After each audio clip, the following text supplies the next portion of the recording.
caminamos por una senda marcada. Este título no es original, tiene que ver con un libro que escribió A.W. Tozer, un libro que se llamaba de la misma forma, Caminamos por una senda marcada. Quisiera comenzar esta mañana con un pequeño extracto de este libro. Tozer nos decía: para el Hijo de Dios no existen los accidentes. Camina por una senda marcada. El camino que sigue fue acogido para él cuando todavía no era, cuando todavía solo existía la mente de Dios. Puede ciertamente parecer que le sobrevienen accidentes y desgracias en su camino, pero estos males lo serán solo en apariencia y parecerán males solo porque no puede leer el secreto guión de la oculta providencia de Dios y no puede, por tanto, descubrir el fin que él persigue. Cuando la verdadera fe entra en el corazón, se va para siempre de él el azar y los accidentes. No tienen tales cosas dominio sobre los nacidos del Espíritu, porque estos son hijos de la nueva creación, estando en el cuidado especial de Dios Altísimo. Mientras peregrinan aquí abajo, estos hijos del pacto eterno pueden pagar una prenda en tributo a la naturaleza. Las enfermedades, la ancianidad y la muerte pueden gravitar sobre ellos, y para los ojos no críticos pueden parecer como los demás hombres. Aquí, como en todos los otros juicios que se hacen del cristianismo, el mundo se ve completamente engañado por las apariencias, porque no puede ver que estos creyentes están escondidos con Cristo en Dios. El hombre de verdadera fe puede vivir con total certidumbre de que sus pasos están ordenados por el Señor. Para él, la desgracia está fuera de los límites de lo posible. No puede ser arrebatado de esta tierra ni una hora antes del tiempo que Dios ha dispuesto, y no puede ser detenido sobre la tierra un momento después de que Dios ha determinado con él aquí abajo. No es un trotamundo sin rumbo, carente de dirección en el tiempo y en el espacio, sino un santo del Señor y el amado a quien Él cuida de una manera entrañable. Todo esto no es un mero ensueño, ni un credo consolador entretejido como una vestimenta para dar calor a los entumecidos corazones de las almas solitarias y asustadas en un mundo tenebroso y hostil. Es más bien la esencia de la verdad, una justa recapitulación de las enseñanzas de la Biblia acerca de esta cuestión, y debería ser recibida con reverencia y gozo junto con todo lo demás que se enseña en las Escrituras de verdad. Aquí pues ya no dudo más en su beneplácito reposo, de aquel cuyo saber, amor, verdad y poder dedica a darme bendición. Este es un pequeño extracto tomado del libro Caminamos por una senda marcada de A.W. Tozer, que es también el título de la predicación de hoy. Vamos Dios, vamos delante de su presencia en esta hora. Damos gracias, Señor, porque antes de los albores de los tiempos, usted trazó un camino que nosotros íbamos a recorrer paso a paso, como aquellos pasos de un padre marcados antes y el Hijo va pisando sobre los pasos del Padre. Así, Señor, caminamos por una senda marcada. Enséñanos el día de hoy. Quiero, Señor, confróntanos, exhórtanos conforme a tu palabra. En el nombre de Jesús. Amén. Amén. El libro de Efesios, hermanos, es precisamente esto. Es una oda a que nosotros podamos entender que caminamos por una senda marcada. Mi hermana Gabriela está haciendo un homeschooling, y en estos homeschooling, cuando se le enseña a los niños a escribir, muchas veces se ponen algunos ejemplos o algunas guías donde están las letras premarcadas. Los niños simplemente tienen que ir con un lapicito marcando y repasando lo que la maestra había premarcado. Realmente este es un muy buen ejemplo de lo que Dios ha hecho en nuestras vidas también. Él ha ido predicando, premarcando todo lo que nosotros hemos de caminar. Vamos a ver el libro de Efesios, capítulo 2, ya entramos al capítulo 2. Vamos a estudiar hoy, o vamos a estar entre el 2, del 1 al 10. El primer punto que nosotros vamos a ver hoy, caminamos por una senda marcada, es hijos de ira. Hijos de ira. Para nosotros poder comprender este camino, debemos comprender también dónde íbamos o previamente dónde estábamos destinados. La Escritura parte al revés, no parte diciendo que somos hijos de ira, sino que lo asume y después lo desglosa. Pablo lo dice así: y Él os dio vida a ustedes. Quiero que noten lo siguiente: no es algo que nosotros mismos optamos. Esto no es un beneficio fiscal al cual nosotros podamos postular. Esto no es un subsidio al cual uno pueda, por algún puntaje, por algún ingreso, llegar a obtener un beneficio. No. Dice la Escritura: Él os dio vida a ustedes. Cuando nosotros pensamos en esto, y Él os dio vida, lo primero que nosotros entendemos es que no teníamos vida. No podemos optar por la vida, no podemos decidir por la vida, no podemos buscar la vida, porque nosotros no la teníamos. Por eso dice la Escritura: Él les dio vida a ustedes.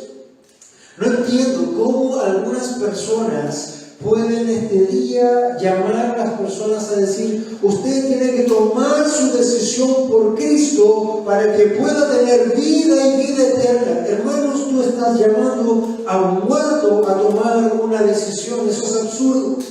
Es como ir al cementerio y decirle a los muertos: ¿quién de ustedes quiere levantarse de la tumba para que yo lo pueda llevar al hospital más cercano y ahí pueda resucitar? Y Él les dio vida a ustedes. Lo primero que nosotros debemos entender es esto. ¿Por qué? Porque estaban muertos en sus delitos y pecados. Todos los hombres, sin excepción, estábamos muertos en nuestros delitos y pecados. Y hermanos, no medios muertos, no 99% muertos. Eso es una unidad, es completo. Me gustaría ver, hay algunas películas de ciencia ficción que tienen este concepto de que los médicos hacen experimentos y se matan unos a otros y después se resucitan para ver qué había más allá. Hermanos, eso no es morir. Muerte es muerte, se cesa la vida completamente y no vuelve. Eso éramos nosotros. Y estábamos muertos en nuestros delitos y pecados. Pero parte diciendo que es Él, Jesucristo, quien nos da vida a nosotros, porque estábamos muertos. Y de ahí comienza a desarrollar Pablo la idea de cómo éramos nosotros antes de que Cristo nos diera vida. No a todos, sino que a los que tienen vida actualmente y a todos los que han tenido vida espiritual a través de los años y de los siglos. Él nos dio a ustedes que estaban muertos en sus delitos y pecados, en los cuales anduvieron en otro tiempo. Los muertos, hermanos, espiritualmente, van a andar en delitos y pecados, van a vivir como una forma de vida. Es como decirle a un pez: ¿cómo es posible que tú nades en el agua? El pez no va a tener ninguna frustración, ninguna cosa extraña en su mente, no va a haber ningún trauma psicológico porque el pez está en el agua, porque el pez es naturalmente del agua. Lo mismo nosotros, estábamos muertos en nuestros delitos y pecados, por lo tanto andábamos en otro tiempo, en estos delitos, en estos pecados, en otro tiempo atrás. ¿Por qué? Porque esta es la misma corriente que el mundo sigue. Nosotros estábamos orando acá y clamábamos por un presidente, por una nación, pero debemos entender que por mucho que nosotros queramos un bienestar, hermanos, debemos entender que el mundo sigue la corriente de los delitos y pecados. Es cosa de mirar a la constituyente y ver qué han votado ellos en cuanto a la vida. Ellos han aprobado la muerte. Ellos están a favor de la muerte, del aborto total, pero están a favor de darle derechos a la conciencia y a la naturaleza. La naturaleza tiene derecho a vivir, mas los vientres, los bebés de los vientres están condenados a muerte. Esto es lo que hace precisamente la corriente del mundo. Cuando nosotros pensamos en el mundo, ¿qué vemos? El mundo va a estar de acuerdo con la violencia, va a estar de acuerdo con una sexualidad desordenada. Escuchaba y leía el otro día que cientos o miles de padres en diferentes partes del mundo estaban cancelando sus suscripciones a Disney precisamente porque Disney está absolutamente volcado a movilizarse a favor del movimiento LGTBI. Personajes que no tienen ningún sentido que sean homosexuales, van y los ponen homosexuales. Por ejemplo, veía hace un tiempo atrás la última versión en película de La Cenicienta, por lo menos no la vi, pero vi el tráiler, y este personaje tan gracioso de la hada madrina ahora era un hado madrino y era un negro homosexual. Sin abusar ni discriminar, simplemente estoy narrando el hecho. Hermanos, este mundo está pervertido, este mundo está caído y este mundo está muerto en sus delitos y pecados. Por lo tanto, nosotros no es que debamos congraciarnos con el mundo, seguir la corriente del mundo, porque el mundo siempre te va a llevar a un extremo que está lejano a Dios. No solamente estamos muertos nosotros, no solamente el mundo está en la corriente del pecado y los delitos, sino que también todo esto está auspiciado, no por Coca-Cola ni Pepsi ni ninguna otra cosa, está auspiciado por el príncipe de la potestad del aire. ¿Quién es el príncipe de la potestad del aire? Satanás, el caído, el espíritu que ahora opera en los hijos de desobediencia. Si nosotros entendemos aquí, lo que Pablo está diciendo es: ustedes estaban tan muertos como el resto de los hombres que estaban muertos en sus delitos y pecados, que estaban siguiendo las corrientes de este mundo, todo conforme al espíritu que gobierna en ellos, que no es nada más y nada menos que Satanás obrando en sus vidas, obrando en sus mentes, obrando en sus espíritus, porque Él es el dueño y el que los tiene cautivos. Ahí estaban ustedes, ahí estabas tú, ahí estaba yo, hermanos, hasta que Él nos dio vida. No, yo no tomé la decisión para pedirle la vida, yo no clamé por vida, Él vino y me dio vida. Los hombres no buscan a Dios, nadie busca a Dios. Entre ellos, sigue diciendo Pablo, también todos nosotros, los que hoy día gozamos de esa vida en Cristo, todos nosotros en otro tiempo vivíamos en las pasiones de nuestra carne. Yo no sé si usted recuerda aquella vida antigua, esa juventud alocada, esa adolescencia que uno buscaba y miraba cosas que no debía ver, hacía cosas que no debía hacer y corría por cosas que no necesitaba o que llamaban simplemente la atención, pero que se alejaban de todo lo que es santo, de todo lo que es Dios. Y nosotros sí, nosotros también lo hacemos. Es más, algunos todavía lo hacen. Pero dice la Escritura, entre ellos todos nosotros en otro tiempo vivíamos en las pasiones de nuestra carne. Esto era un continuo. Esto es lo que Juan llama un practicar el pecado como forma de vida. Nosotros vivíamos ahí. Hoy probablemente algunos cristianos van a caer en aquellos antiguos vicios, pero no como una forma de vida o de práctica, sino que van a caer por la tentación, pero luego se van a arrepentir y a apartar. Esa es una diferencia con respecto a ello. ¿Qué hacíamos cuando nosotros vivíamos en este tiempo, en las pasiones de la carne? Satisfacíamos dos cosas. Dice que satisfacíamos los deseos de la carne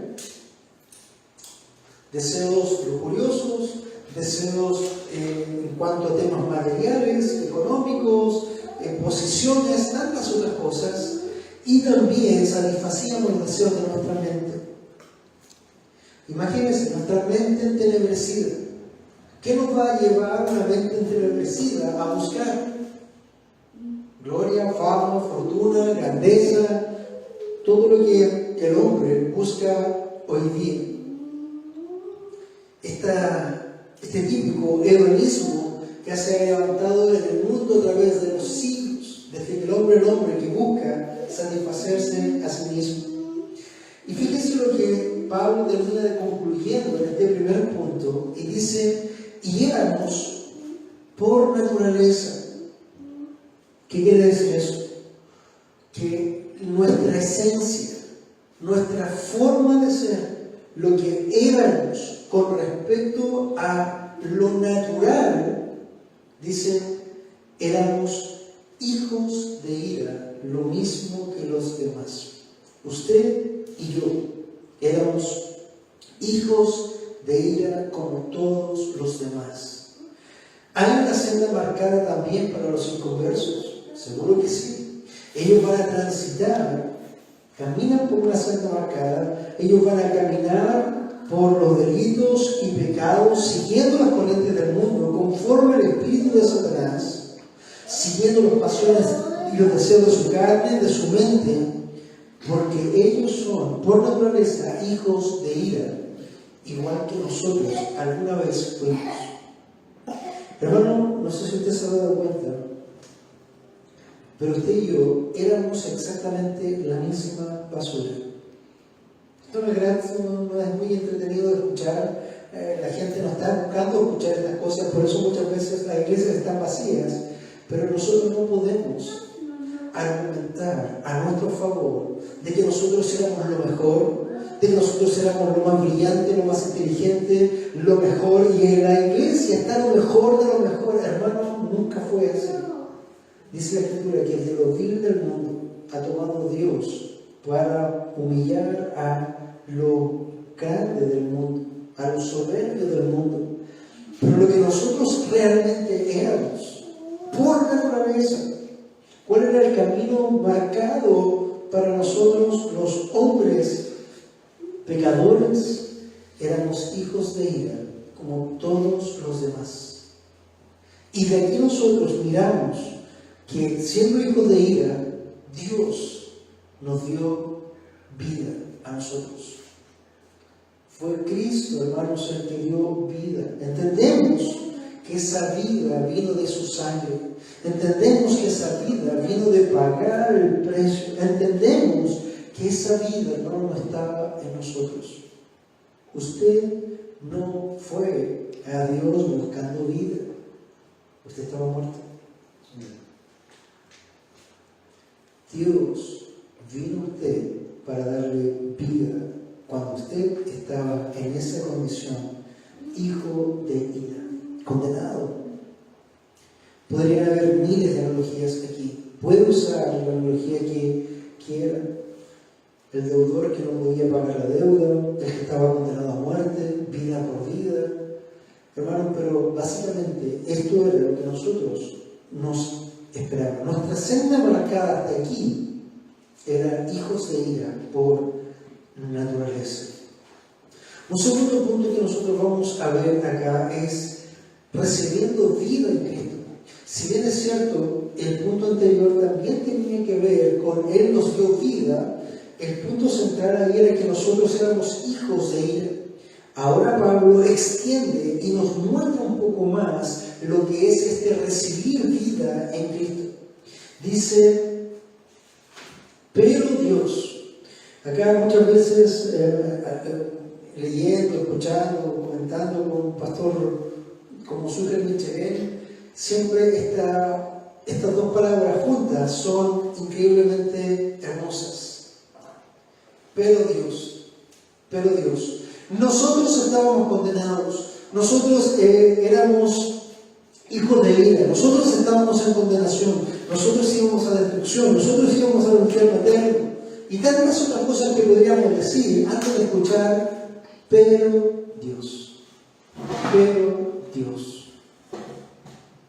Entonces cuando uno empieza a escuchar un argumento y dice, mira, súper bien lo que estás haciendo, y tú sabes que el pero viene en algún momento. En este caso es inverso. Mientras todo lo malo venía a nosotros, finalmente hay un pero Dios. ¿Y quién hace Dios? Pero Dios, que es rico en misericordia, por causa del gran amor con que nos amó. Y entienda acá que esto, hermanos, no es genérico. Otra vez, cuando partimos el libro de Efesios, mostrábamos que en nosotros era el nosotros de aquellos que eran salvos, aquellos que eran santos, apartados. Por lo tanto, entendemos que no es genérico, no es general, sino es para aquellos que Dios había considerado salvar desde antes de la fundación del mundo en los lugares celestiales. Eso lo recuerdo, ¿verdad? Porque es parte de la comprensión de este libro. Pero Dios, que es rico en misericordia, por causa del gran amor con que nos amó. Entendemos que Él nos amó desde antes de la fundación del mundo, no a toda la raza humana, sino que dentro de la raza humana a cientos, miles o millones de individuos que Dios decidió amar. Esta es la idea. Pero Dios, que es rico en misericordia, por causa del gran amor con que nos amó, aún cuando estábamos muertos en nuestros delitos. Toda la masa muerta, toda la masa condenada, toda la masa inerte, pecadora, como nosotros entendemos que estaba ahí antes de la fundación del mundo, Él nos dio misericordia y amor. Cuando estábamos muertos, nos dio vida juntamente con Cristo. Y esto tiene que ver mucho con lo que hoy día celebramos. Hoy día celebramos la resurrección de Jesucristo. Y la semana pasada concluíamos con que nosotros teníamos el poder. Dios nos había asignado ese poder y habíamos tenido un poder especial para los que creemos en Jesucristo. Y después dice Dios, el mismo poder que resucitó a Cristo de los muertos y lo puso sobre todo nombre. Esto es lo que quiero que piensen. Dios nos dio vida juntamente con Cristo. Y aquí, hermanos, no hace referencia al sacrificio de la cruz, no hace referencia a la propiciación de nuestros pecados, no hace referencia al pago concluido, no hace referencia al tetelestai, sino que hace referencia al poder que resucitó a Cristo de los muertos. Dice, nos dio vida, ¿cuándo? Juntamente con Cristo. Recuerda que terminamos que el poder anterior había resucitado y levantado a Cristo. Bueno, cuando Cristo fue resucitado, levantado por el poder, nosotros recibimos vida. Nosotros recibimos vida. ¿Por qué? Dice, por gracia ustedes han sido salvados. Ustedes no eran merecedores de la gracia, ustedes no habían pagado un precio, pero ese pago de Jesucristo, que Dios hizo levantarlo de la tumba, nosotros hemos recibido esa gracia también. Y con Él nos resucitó. ¿Se da cuenta que tiene la misma idea? Así como nos dio juntamente con Cristo, con ese poder que resucitó Dios Padre de Jesucristo, dice, y con Él nos resucitó. Cuando Cristo triunfó de la tumba, cuando Cristo tuvo victoria, cuando Él fue levantado de entre los muertos, nosotros resucitamos. Y si usted quiere ponerse un poco más meditativo, más profundo, después dice, en el cual Él nos sentó en los lugares celestiales en Cristo. Primero nos dio vida, nos resucitó y nos sentó en los lugares celestiales en Cristo Jesús. Tengo una pregunta para que ustedes, para que puedan meditar. Fíjese en qué conjugación están los verbos resucitó y sentó. ¿Le llama la atención eso? No dice, y Él nos resucitará cuando nosotros creamos en Jesús. No dice, y Él nos sentará en los lugares celestiales cuando concluyan todas las cosas. No, esto ya ocurrió. ocurrió. Por eso nosotros vamos caminando por una senda marcada. Porque todo lo que nosotros caminamos por el camino es algo que ya estaba ordenado, decretado, preordenado, si usted quiere llamarlo así, predestinado. Nos dio juntamente vida con Cristo, los que estábamos muertos y que Dios iba a salvar en Cristo Jesús. Ya estamos salvos, ya tenemos vida. Los que habíamos de resucitar, resucitamos en Cristo, y los que habíamos de llegar a la gloria, estamos allí ahora. Y usted me dice, pero pastor, usted está medio extraño porque yo lo veo predicando ahí, no está sentado con Cristo Jesús allá en el lugar de gloria. Esto tiene que ver, hermanos, con que Dios no es un Dios secuencial. Lo que nosotros vemos como tiempo y espacio no está limitado a Dios. Dios ya hizo todo lo que hizo y todo ya está concretado. Cuando Dios, antes de la fundación del mundo, proyectó el plan estaba cumplido de principio al final del tiempo. Nosotros vemos las cosas como humanos, porque somos humanos. Nosotros vemos las cosas en el umbral del espacio-tiempo, porque nosotros hemos vivido todas nuestras vidas esclavos del espacio-tiempo, de este gráfico cartesiano del IX, donde X es igual al lugar geográfico donde estamos, e Y es el tiempo en el que nosotros vivimos. Por ejemplo, hoy día son las 12:14 y estamos en este punto. Usted no puede estar en ningún otro punto en este tiempo al mismo tiempo. Eso es lo que nosotros vivimos. Pero Dios no. Dios no está limitado a eso, y Él ya hizo todas esas cosas. Nos dio vida junto con Cristo, nos resucitó en Cristo cuando fue resucitado y nos sentó en los lugares celestiales en Cristo. Y es ahí donde nosotros tenemos que disasociar un poco nuestra mente concreta, nuestra mente secuencial, y disgregarla a una idea o una noción abstracta de lo que Dios ya hizo. Porque va en contra de todo lo que nosotros somos. Pero Él ya lo hizo. ¿Por qué lo hizo?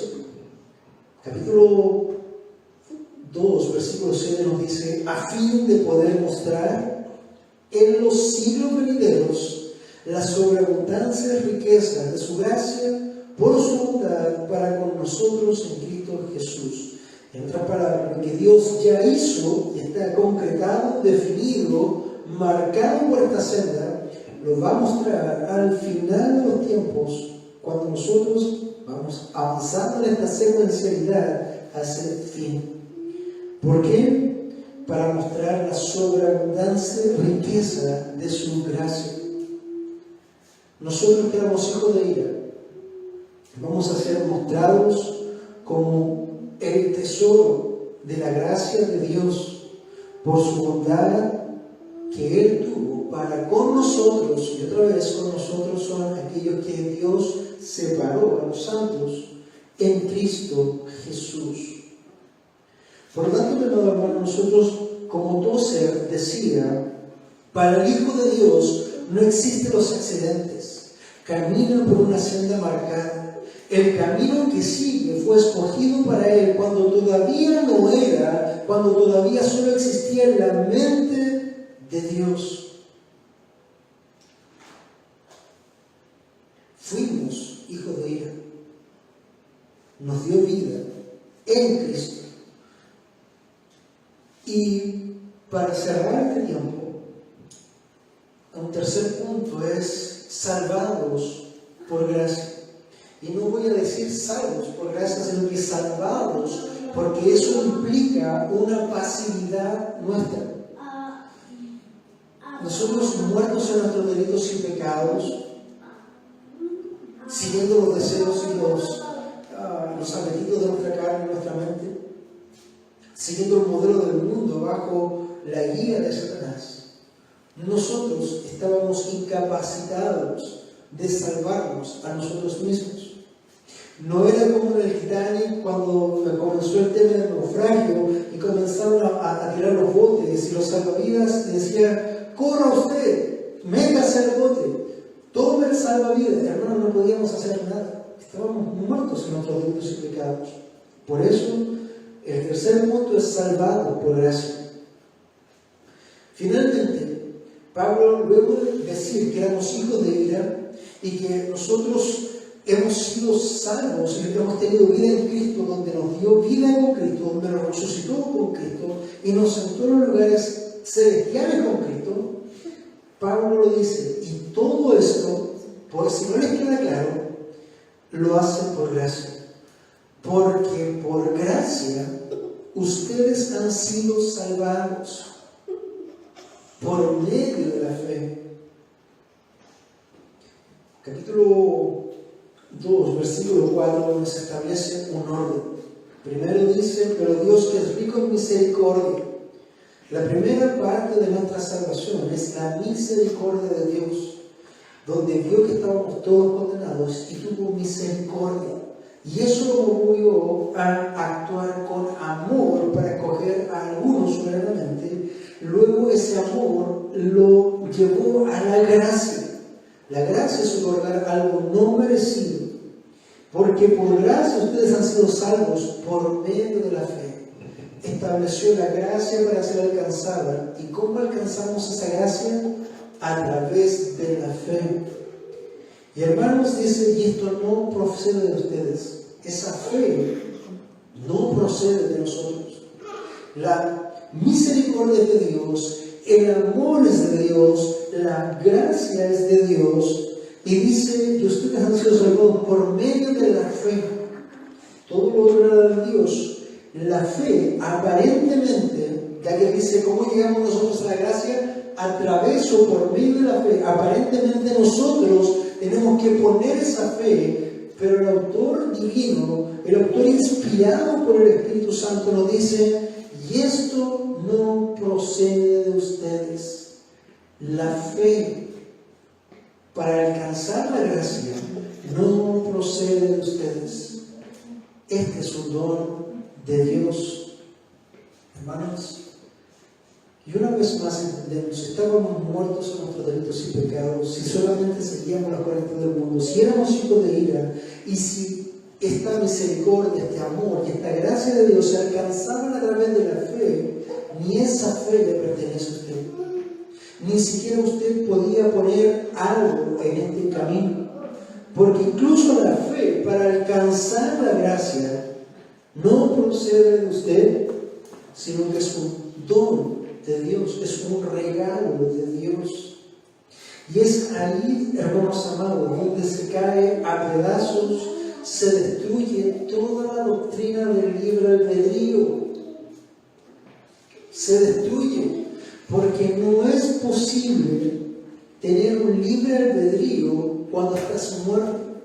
No es posible alcanzar con la fe que nosotros tenemos intrínsecamente como humanos, porque esa fe no es suficiente. La fe que nos da la salvación es esa fe que es un don de Dios y que procede de Él, de su Espíritu Santo. Y esto es precisamente para que nadie se gloríe. ¿Ha escuchado hablar de personas que dicen, yo escogí a Dios? No, yo escogí a Dios. Yo tomé mi decisión por Cristo. Yo me aparté de mis delitos y pecados. Antes yo era un borracho, yo era esto, pero cuando me presentaron a Dios, yo dejé todo eso, yo escogí a Dios y seguí el camino porque tomé mi decisión por el Señor. ¿A qué le suena eso? ¿Acaso le dice no por obras para que nadie se gloríe? Hermanos, estos grupos arminianos en su mayoría, creyendo que la salvación es por fe y por gracia, terminan en el fondo aplicando o creyendo en una salvación por obras. Porque si yo escojo al Señor, si yo tomo mi decisión por Dios, si yo hago una oración o una confesión, ¿qué es todo eso? ¿No es acaso una obra? Dice la Escritura, no por obras para que nadie se gloríe. Después dice el Señor, ¿por qué? ¿Por qué Él nos hace esto? ¿Por qué esto nos da esta gracia?